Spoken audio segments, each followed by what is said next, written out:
Саламатсыздарбы? Бүгүнкү паныбыздын аты статистика. Бүгүнкү сабактын такырыбы статистиканын категориялары. Статистика коомдук кубулуштардын курамы менен өзгөрүү процесстерин, ондагы сандык карым-катнаштар менен заңдылыктарды сапалык тургуда байланыштыра отуруп, онун белгилери бир убакытта кай жерде болгонун зерттейтин коомдук гылым болуп табылат. Сонун менен бирге әлеуметтик-экономикалык кубулуштардын сандык көрсөткүчтөрине табигый жана техникалык факторлордун тийгизетін ыкпалын немесе керисинче коомдук өндүрүстүн табигат менен коршогон ортага тийгизетін әсерин аныктайды. Табигатында статистика жаппай коомдук кубулуштардын курамы менен өзгөрүү процесстерин зерттейтин коомдук гылымдын бир саласы болуп табылат. Коомдук гылым ретинде республикада болуп жаткан жалпы әлеуметтик-экономикалык кубулуштар менен процесстердин өзгөрүү заңдылыктары менен эсептөө, талдоо сыяктуу адистемелерин аныктайды.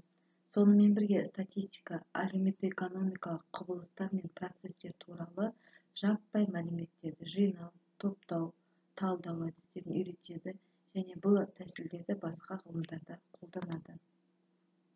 Статистиканын негизги касиети коомдук кубулуштар менен процесстердин өзгөрүүн сандык тургусунан карастыра отуруп, онун сапалык маанинде аныктайды. Сандык пен сапалык көрсөткүчтөр бири менен бири тыгыз байланыста болот. Сапа деп ар бир сандык көрсөткүчтүн өзүнө тән угум түрүндө берилүүнү айтады.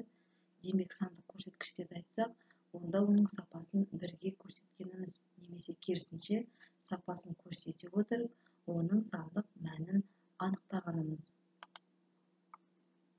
Статистика коомдук кубулуштар менен процесстерди зерттөө барысында бир тектес элементтерден туратын көрсөткүчтөрдү карастырады. Бул элементтер жыйынтык бирликтер деп аталады және улардын ар кайсысын сыйпаттайтын ортак касиеттерин статистика тилинде белги деп атайды. Белгилер сандык және сапалык болуп экиге бөлүнөт. Сандык белгилердин жеке мәндери сан мөлшерине берилет, ал сапалык белгилердин жеке мәндери белгилүү бир аныктама угум түрүндө берилет. Статистика мамлекетибиздин әлеуметтик-экономикалык дамуу менен үрдүсүн сыйпаттайтын маалиметтерди жан-жактуу зерттейди. Башкаруу органдарына статистикалык маалиметтер менен акпаратты кажетине карай берип отурат. Халкаралык деңгейде көрсөтүлгөн көрсөткүчтөрдүн туруштугу менен эсептөө адистеринин салыштырмалуулугун камтамасыз этет. Бүгүнкү сабагыбыздын осу менен аякталды. Бүгүнкү сабакка арналган мен сиздерге 2 тапсырма дайындадым. Онун бири тест, яғни тест сурактарына жооп берүү. Бир нече тест сурактары берилген.